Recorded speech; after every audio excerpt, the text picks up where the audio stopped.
လုံးပဲမင်္ဂလာပါနော်စိတ်ချမ်းသာခြင်းကိုယ်ချမ်းသာခြင်းနဲ့ပြည့်စုံနိုင်ကြပါစေဗျာနော်ကျွန်တော်တို့28ရက်8လ2026နော်12နာရီ10မိနစ်အတွက်ကိုကျွန်တော်ညီကိုမောင်နှမတွေအတွက်လာပြပေးခြင်းဖြစ်ပါတယ်ဗျနော်အဲ့တော့ကျွန်တော်မိတ်ဆွေများလိုက်တိုင်းမှာလေးနေထားပါကောမမှာ hi okay မင်္ဂလာလေးတွေရေးထားပေးလို့ရပါတယ်ဗျာနော်အားလုံးကိုချစ်ခင်ကျေးဇူးတင်ပါတယ်။နော်ကြည့်ရှုနေကြတဲ့မိတ်ဆွေများအားလုံးပဲနော်ကျေးဇူးများတင်ပါတယ်ဗျ။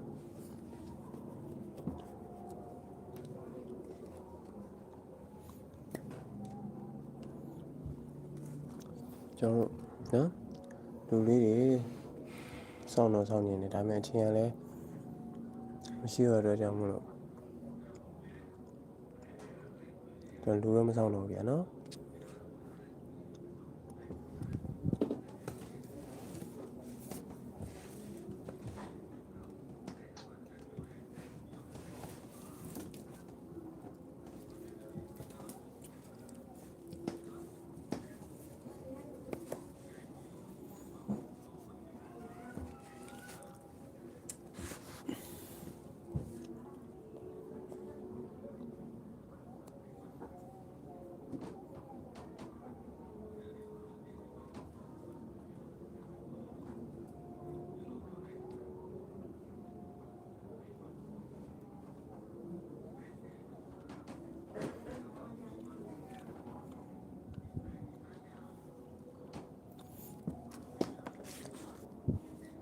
အားလုံးပဲသွားလိုက်ရအောင်ဗျာနော်ဆိုတော့ကျွန်တော်တို့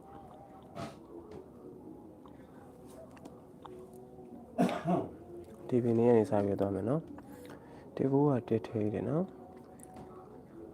12နာရီ10မိနစ်ကတေကူကတစ်ထိနဲ့ကျွန်တော်12နာရီ10မိနစ်69က9ပဲအဲ့တော့1နဲ့9နဲ့ပေါင်းခြင်းတွေတုံးရရပါတယ်အဲ့ဒီတုံးရနေတော့28 4နာရီ30ထွက်တယ်28က2ထိပ်စီးပေါ့နော်အဲ့ဒီ2ထိပ်စီးနဲ့ပေါင်းတဲ့အခါမှာကျွန်တော်ညီကောင်တို့ဘာရလဲဆိုလို့ရှိရင်တဲ့နော်ကျွန်တော်ညီကောင်တို့2ဆိုပြီးရပါတယ်တဲ့အဲ့ဒီ2တီးကကျွန်တော်ဘိုင်းဆိုပြီးရပါတယ်နော်2တီးကျွန်တော်ညီကောင်တို့ဘာဆိုပြီးရလဲ2တီးဘိုင်းဆိုပြီးရပါတယ်တဲ့အဲ့တော့ကျွန်တော်ထပ်ကြည့်မယ်ဆိုရင်53က5ထိပ်စီးကျွန်တော်12မိနစ်ကထွက်တယ်53က5ထိပ်စီးနဲ့60ကကျွန်တော်3ညအပေးပါနော်အဲ့တော့9နဲ့3ညနဲ့ပေါင်းခြင်း9နဲ့3ညနဲ့ပေါင်းခြင်းဒီတဲ့ကျွန်တော်ညီကောင်တို့9ဆိုပြီးရပါတယ်တဲ့အဲ့ဒီ9နဲ့ကျွန်တော်နော်4နာရီ30ထွက်တယ်60က6ထိပ်စီးနဲ့ပေါင်းခြင်းဒီတစ်ဆိုပြီးရပါတယ်အဲ့ဒီပေါင်းခြင်းဒီဘိုင်းဆိုပြီးရတယ်နော်ပေါင်းခြင်းဒီဘိုင်းဆိုပြီးရတယ်အဲ့ဒီဘိုင်းဆိုပြီးရတာကျွန်တော်ညီကောင်တို့ဘာဆိုပြီးထွက်တာလဲတေပူးဆိုတဲ့တစ်ထိပ်လေးဖြစ်ပါတယ်ဗျာနော်အဲ့တော့တေပူးဆိုတဲ့တစ်ထိပ်လေးထွက်လာပြီဆိုလို့ရှိရင်ကျွန်တော်ညီကောင်တို့တက်ကြည့်ဦးပါ69ကကျွန်တော်12နာရီ10မိနစ်မှာထွက်တဲ့69က6ထိပ်စီးနဲ့နှစ်ပူးကကျွန်တော်တို့2အပိတ်ပေါ့နော်နှစ်ပူးက2အပိတ်အဲ့တော့6နဲ့2နဲ့ပေါင်းခြင်းဒီကျွန်တော်ညီကောင်တို့ဘာဆိုပြီးရလဲ8ဆိုပြီးရပါတယ်အဲ့ဒီ8နဲ့4နာရီ30ရထွက်တဲ့6လေးနဲ့ပေါင်းခြင်းဒီ68က6ထိပ်စီးနဲ့ပေါင်းခြင်းဒီကျွန်တော်ညီကောင်တို့ဘာဆိုပြီးရလဲခွန်ဆိုပြီးရပါတယ်တဲ့အဲ့ဒီခွန်ဒီပေါင်းခြင်းဒီဘိုင်းဖြစ်ပါတယ်နော်အဲ့ဒီပေါင်းခြင်းဒီဘိုင်းဆိုပြီးဖြစ်ပါတယ်40ရောက်သောမျိုးတွေအားလုံးပဲမင်္ဂလာပါဗျကျွန်တော် live လက်မှတ်လေးအင်းနေပေးထားပါကျွန်တော်ညိုအောင်လာဒီ live ထဲမှာပဲကျွန်တော်တကွက်ကောင်းလေးထုတ်ပြပေးတော့မှာဖြစ်ပါတယ်နော်ကျွန်တော် live ထဲမှာပဲတကွက်ကောင်းလေးထုတ်ပြပေးတော့မှာဖြစ်ပါတယ်အဲ့တော့ကျွန်တော်ညိုအောင်လာရအားလုံးပေါ့နော်ကြီးချူနေကြတဲ့မျိုးတွေအားလုံး share မှု share လေးနဲ့ကျွန်တော် share လို့ရလို့ရှင် share မှု share လေးနဲ့ကူညီပေးကြပါတော့ live လက်မှတ်လေးအင်းနေပေးထားပါ comment မှာကျွန်တော်နော်လက်ခါရတဲ့ comment လေးတစ်ချောင်းတော့ဝင်ရေးသွားလို့ရပါတယ်ဗျာနော်အားလုံးကိုကျေးဇူးအများကြီးတင်ပါတယ်ဗျအဲ့တော့ကျွန်တော်ထပ်ကြည့်မယ်ဆိုလို့ရှိရင်ပေါ့နော်60က6ထိပ်စီးနဲ့တစ်ဘူးကတစ်ပိတ်ပေါ့နော်66ထိပ်ကကျွန်တော်6ထိပ်စီးနဲ့တစ်ဘူးကတစ်ပိတ်ပေါင်းခြင်းဒီခွန်ဆိုပြီးရတယ်တဲ့အဲ့ဒီခွန်နဲ့4နာရီ30ထွက်တဲ့ကျွန်တော်တို့က8ထိပ်စီးနဲ့ပေါင်းမယ်ပေါ့နော်80ရ8ထိပ်စီးနဲ့ပေါင်းမယ်အဲ့ဒီပေါင်းခြင်းဒီပါဆိုပြီးရလဲဆိုရင်လည်း9ဆိုပြီးရပါတယ်9ဒီဘိုင်းဖြစ်ပါတယ်နော်9ဒီဘိုင်းဖြစ်ပါတယ်အဲ့တော့9ဘိုင်းနဲ့ကျွန်တော်တို့ဘာထွက်ရှိခဲ့ရလဲဆိုရင်35ဆိုတဲ့9ပိတ်လေးထွက်ရှိခဲ့တာဖြစ်ပါတယ်တဲ့နော်အဲ့တော့90ဆိုတဲ့ကျွန်တော်တို့ဒီမှာ 35ဆိုပြီးတော့ကျွန်တော်ဒီမနက်ကပေါ့နော်7 နာရီ10 မိနစ်က35ဆိုတဲ့5ပေလေးထွက်ရှိခဲ့တာဖြစ်ပါတယ်အဲ့တော့ကျွန်တော်ထပ်ကြည့်မယ်ဆိုရင်နှစ်ပူးကနှစ်ထိပ်စီပေါ့နော်နှစ်ပူးကနှစ်ထိပ်စီခွန်8က8ပေနှစ်နဲ့8နဲ့ပေါင်းခြင်းဒီတဲ့ကျွန်တော်ညီကောင်တို့3ညဆိုပြီးရတယ်ဗျအဲ့ဒီ3ညနဲ့ကျွန်တော်4နာရီ30ထွက်တဲ့53က5ထိပ်စီနဲ့လှမ်းပြီးပေါင်းမယ်ဆိုလို့ရှိရင်တဲ့နော်မနေ့ပြန်12နာရီ10 မိနစ်တော့ကိုတဲ့နော်မနေ့ပြန်12နာရီ10 မိနစ်တော့ကျွန်တော်တို့ဘာလုံးပိုင်းတွေ့လဲဆိုရင်ပေါင်းခြင်းလေး900ရဲ့အတွက်9ဒီပိုင်းဖြစ်တယ်နော်အဲ့တော့မနေ့ပြန်မှာကျွန်တော်တို့လုံးပိုင်းလေးဒီ9တလုံးပိုင်းဖြစ်ပါတယ်နော်ကျင်းနေတဲ့တင်ကြီးကောင်တော်များလည်းရှိကောင်းရှိမှာပေါ့နော်အဲ့ဒီ9ပိုင်းလေးနဲ့ကျွန်တော်တို့ဘာနဲ့တွဲရမလဲဆိုလို့ရှိရင်ကျွန်တော်1ချင်းလေးတစ်တိုင်းထုတ်ပေးမှာဖြစ်ပါတယ်နော်အဲ့တော့ကျွန်တော်လက်ရှိကြီးရှုနေတဲ့86ရောက်သောမျိုးတွေအားလုံးပဲမင်္ဂလာပါကြီးရှုနေကြတဲ့မျိုးတွေတော့လိုက်လက်မလေးတွေနှိပ်ပေးတာပါတော့ကောင်းမှမင်္ဂလာပါလို့ရေးလို့ရပါနော်မမကြီးမင်္ဂလာပါနော်မမကြီးမင်္ဂလာပါဗျအဲ့တော့ခြေတော်မိတ်ဆွေများအားလုံးပဲလိုက်လက်မလေးတွေနှိပ်ပေးထားလို့ရပါတယ်နော်လိုက်လက်မလေးနှိပ်ပြီးလို့ရတယ်ကွန်မန့်မှာမင်္ဂလာပါလို့ရေးလို့ရရတယ်လို့တော့ share လို့ရတဲ့ညီကောင်မလေးရလေး share မှု share လေးနဲ့ကူညီပေးပါနော်ကျွန်တော်တို့တကွာကောင်းပါနော်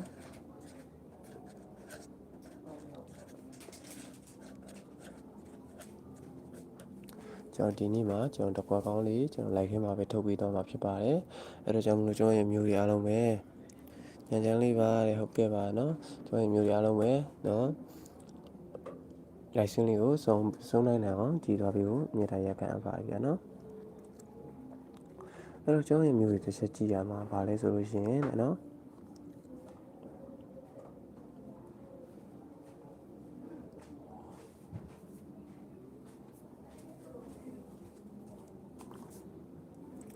ကျွန်တော်ညီကောင်မလေးတစ်ချက်ကြည့်ပေးပါ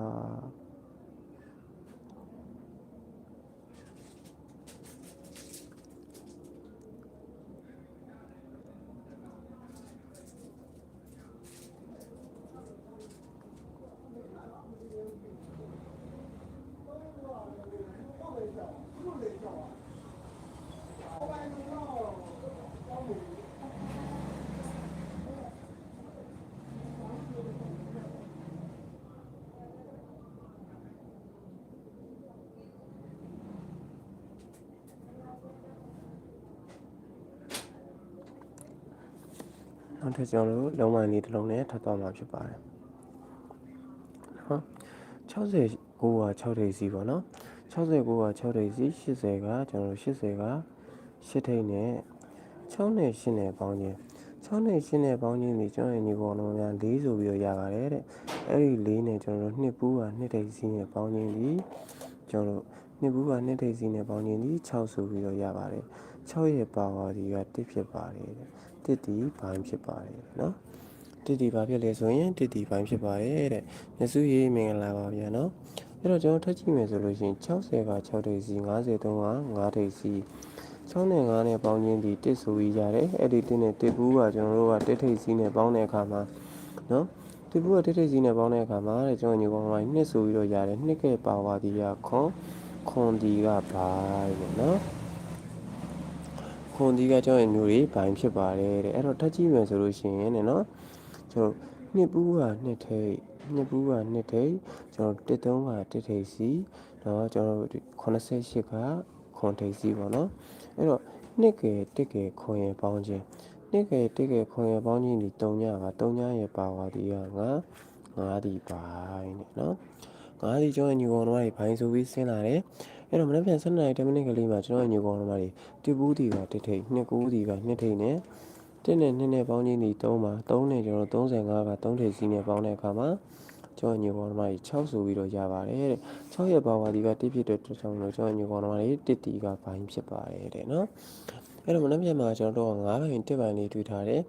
9ဘိုင်1ဘိုင်လေးတွေ့ထားရတဲ့နဲ့ကျွန်တော်တို့ကအဲ့9ဘိုင်1ဘိုင်လေးတွေကမှကျွန်တော်တို့ကနော်1ချင်းလေးနဲ့ကျွန်တော်တွဲခြင်းနဲ့ဖြစ်ပါတယ်နော်1ချင်းလေးနဲ့ကျွန်တော်တွဲခြင်းပါတယ်1ချင်းလေးနဲ့တွဲဖို့ဆိုရင်ကျွန်တော်ညီကောင်တို့တစ်ချက်ကြည့်ရမှာပါ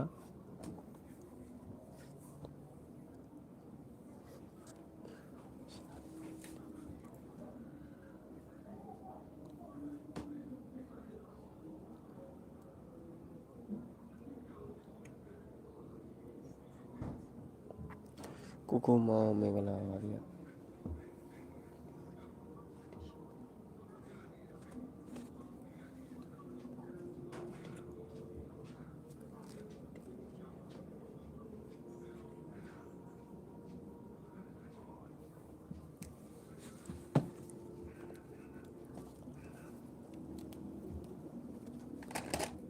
ကျွန်တော်ဝမ်းချင်းလေးနဲ့သွားမယ်ဗျာနော်ကျွန်တော်မိတ်ဆွေများဝမ်းချင်းလေးနဲ့ကျွန်တော်သွားပြပါမယ်တကွာကောင်း60ကောင်းသူရေးကျေးဇူးများတင်ပါတယ်ဗျာနော်အဲ့တော့ကျွန်တော်ထပ်ကြည့်မယ်ဆိုလို့ရှိရင်ပေါ့နော်ကျွန်တော်ညီကောင်မလေးတစ်ချက်တော့ထပ်ပြီးကြည့်ပြပါကျွန်တော်ဝမ်းချင်းလေးပြပြီးမှဖြစ်ပါတယ်အဲ့တော့ကျွန်တော်98က9ထိပ်စီးပေါ့နော်98က9ထိပ်စီးနဲ့98က9ထိပ်စီး60က3ညအပိတ်နော်အဲ့တော့3ညနဲ့9နဲ့ပေါင်းခြင်း3ညနဲ့9နဲ့ပေါင်းခြင်းဒီ9ဖြစ်တယ်အဲ့ဒီ9နဲ့ကျွန်တော်2ဘူးက2ထိပ်စီးနဲ့ပေါင်းခြင်းဒီ1ဆိုပြီးတော့ရပါတယ်တဲ့အဲ့ဒီ1ရဲ့နှက်ခတ်ဒီက8 1 8ဒီကကျွန်တော်တို့ကနော်ဝမ်းချင်းဖြစ်ပါတယ်1ရှိဒီကဝမ်းချင်းဖြစ်ပါတယ်ကျွန်တော်ထပ်ကြည့်မယ်ဆိုရင်တဲ့80ဒီက8ထိပ်စီး2ဘူးက2အပိတ်ပေါ့နော်80က8ထိပ်စီး2ဘူးက2အပိတ်1ဘူးက1ထိပ်စီးအဲ့တော့ကျွန်တော်8ကဲ2ကဲ1ကဲပေါင်းခြင်းဒီကျွန်တော်ရဲ့ညီကောင်တို့ကဘာရလဲဆိုရင်တဲ့3ညဆိုပြီးရတယ်3ညရဲ့နှက်ခတ်ဒီကခွန်3ညခွန်ဒီကချိန်ပါနော်3ညခွန်ဒီကချိန်ဖြစ်ပါတယ်အဲ့တော့ထပ်ကြည့်မယ်ဆိုရင်53က9ထိပ်စီးနော်1ဘူးက1ပိတ်နော်ကျွန်တော်9နဲ့1နဲ့ပေါင်းခြင်းဒီ6ဖြစ်ပါတယ်6နဲ့ကျွန်တော်88ကခွန်ထိပ်စီးနဲ့ပေါင်းခြင်းဒီကျွန်တော်ဘာဆိုပြီးရလဲဆိုလို့ရှိရင်ကျွန်တော်ညီကောင်တို့က3ဆိုပြီးရတယ်3ရဲ့နှက်ခတ်ဒီက9ဖြစ်တဲ့တော့နော်35ဒီကချင်းဖြစ်ပါတယ်နော်35ဒီကကျွန်တော်ဘာရလဲဆိုရင်35ဒီကချင်းဖြစ်ပါတယ်တဲ့အဲ့တော့35ချင်းနဲ့ကျွန်တော်ဘာထွက်ရှိခဲ့တာလဲဆိုရင်35နော်ဒီမှာ9ပိုင်း35ချင်းနဲ့ကျွန်တော်က9ကျွန်တော်35ဆိုပြီးတော့ကျွန်တော်အပြီးထွက်ခဲ့ရပါတော့တက်ကြည့်မယ်ဆိုရင်ကျွန်တော်မနှက်ပြန်ပါနော်1 3က1ထိပ်စီးတယ်နော်88က8ဖိတ်1နဲ့8နဲ့ပေါင်းခြင်းဒီ9ရပါတယ်ဒီ9နဲ့35က3ထိပ်စီးနဲ့ပေါင်းတဲ့အခါမှာကျွန်တော်ညီကောင်တော့ဘာဆိုပြီးရတယ်ဆိုလို့ရှိရင်တဲ့နော်ဘာဆိုပြီးရခဲ့တယ်ဆိုလို့ရှိရင်ကျွန်တော်ညီကောင်တော့2ဆိုပြီးတော့ရပါတယ်2ရဲ့နှက်ခတ်ဒီက4ဖြစ်တဲ့တော့ကျွန်တော်မနှက်ပြန်ပါ2 4ဒီလည်းချင်းအနေနဲ့ကောင်းပါတယ်နော်သူအောင်ကြီးမင်္ဂလာပါဗျနော်အဲ့တော့2 4ဒီလည်းကျွန်တော်ချင်းအနေနဲ့ကောင်းတယ်ဆိုလို့ရှိရင်ကျွန်တော်ကဏ္ဍတွေကိုမနှက်ပြန်ပါတော့ကောင်းကျွန်တော်တို့ကရွေးခွက်လေးထုတ်ပြီးမှဖြစ်ပါတယ်နော်ကျွန်တော်ရွေးခွက်လေးတွေအရင်ဆုံးထုတ်ပြီးမယ်